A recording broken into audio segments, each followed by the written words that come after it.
Okay, today we're talking about pre-cut studs. What is a pre-cut stud and why do we use it? Well, the shortest answer I can kind of come up with is that a pre-cut stud is the cheapest length of stud that is pre-cut in such a way that the contractor doesn't have to cut any wood and doesn't have to, and this is key, doesn't have to cut any drywall sheets or rip off or just sort of take a nibble off of any drywall sheet when he's hanging sheets of drywall. Okay, so what do I mean by that? Drywall comes in 4x8 sheets. It also comes in 4x9 foot sheets, and it also comes in 4 foot by 10 foot sheets of drywall. You can also get 4x12, and I think you can even get 4 feet by 16. But the upshoot of it is, the less cuts, the less it costs, right? There's also the key factor that because pre-cut studs allow you to do standard wood framing without cutting the drywall, they're the ones that are purchased the most. And when you are purchased the most, it stands to reason that you can also save a little bit of money just on cost because you're purchasing the one that's purchased the most, right? As opposed to a full 8-foot stud. All right. There's kind of the short and sweet answer, because it's the fastest slash cheapest. That's why we do it. Other than that, we don't really care. Purpose of this discussion is to say that, when you are building up your floor to floor heights, when you are doing your wall sections, when you are doing your elevations, it is important to use the correct floor to floor dimensions that would predicate or allow the contractor to use pre-cut studs, right? First and foremost, let's look at what are the dimensions of a pre-cut stud, right? Well, the dimensions of a pre-cut stud, you can look it up. I mean, it's right there at any builder's website. You can go to Home Depot, Lowe's, Menards, any website will work, right? 92 and 5/8, 104 and 5/8, and 116 and 5/8 are the three standard sizes, right? 92, 104, 116, and 5/8. That's those studs. And you're probably thinking right now, why the 5/8 dimension? That's a weird dimension to cut lumber. Why can't they just cut it to a round nominal number, right? Well, let's look at how it all shakes out in a standard wall section. Let's say I want to tell a client that I want a 9-foot clear ceiling. Remember, a 4x9 sheet of drywall is a standard sheet of drywall, so I can hang my drywall vertically, buy standard sheets of drywall, and not cut a single sheet on any of the walls, right? 9 foot's the goal then, or 8 foot would be the goal, or 10 feet would be the goal. You pick one of those three targets, and then you base your pre-cut stud around that, right? So you can see me already. I got that 104 and 5/8 number that we just looked at. Okay, where does that start? That starts at the top of the bottom plate, right? Single bottom plate, single 2x6 plate. Bonus points when you put any sort of wood on concrete, make it treated. There you go. You can also do well to have a sill gasket down there, but that's not what this talk is about. All right, I'm off to the races. I got an 1.5 inches plus my 104 and 5/8. Then I come up here, I've got my double top plate. Why do we do a double top plate as opposed to a single top plate? Well, in wood construction, it has everything to do with the bearing of the trusses, right? So if I did a single top plate and I put, say for example, this truss on a single top plate, I'm nowhere near either of these studs, and I would probably get a little bit of deflection, which we want to avoid. We get enough deflection stacking wood 3 and 4 stories high, sometimes higher. We want to avoid any deflection if we can, so double top plate it is, right? Double top plate. When you hang your drywall, you hang your 1/2 inch resilient channels underneath your floor trusses, which bear right on top of that double top plate.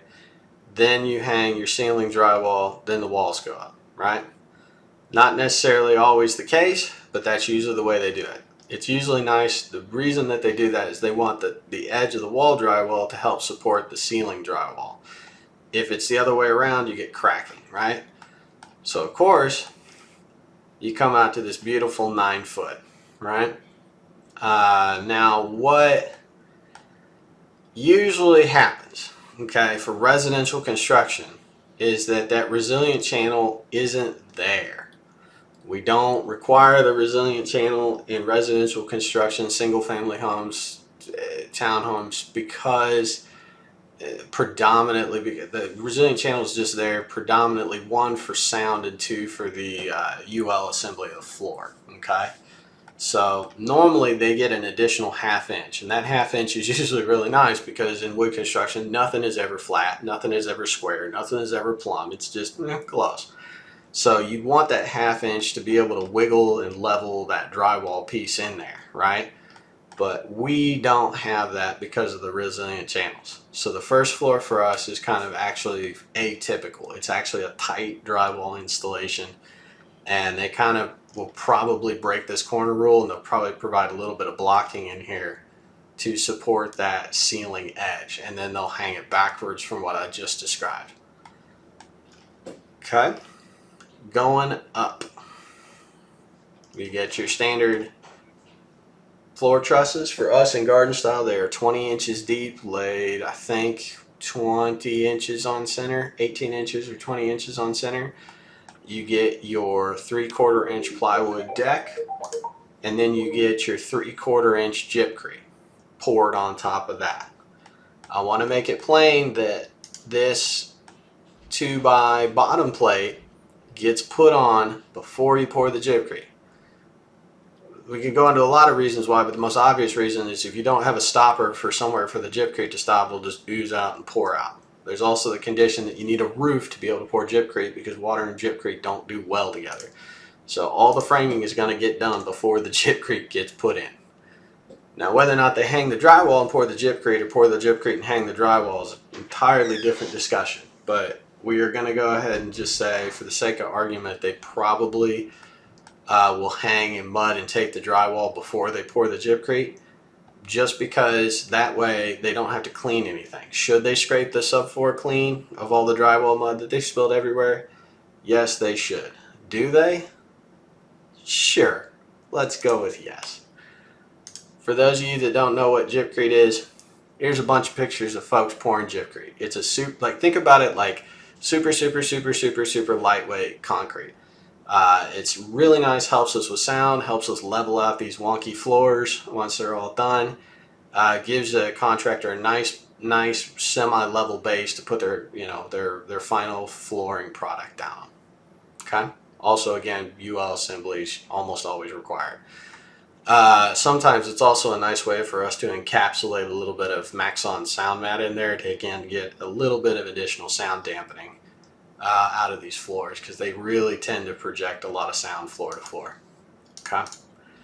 Drywall, top of stud, another 104 and 5/8, top of the double top plate. Here's the kicker. I want you to notice that I've added a 1x6. That it would be nice if we called it out. Why do I add a 1x6 to my double top plate? Because if the client has promised a 9-foot ceiling and you don't add the 1x plate, you will be 3/4 inches short of 9 feet. If you're a QAP, your qualified allocation planner, whatever calls for 9-foot clear ceilings, it would behoove you to provide that additional level of blocking and have a note calling for it. I see that missed all the time. Alright, top floor. This is where I see everybody, because again, they come in, they see existing wall, they see existing sections.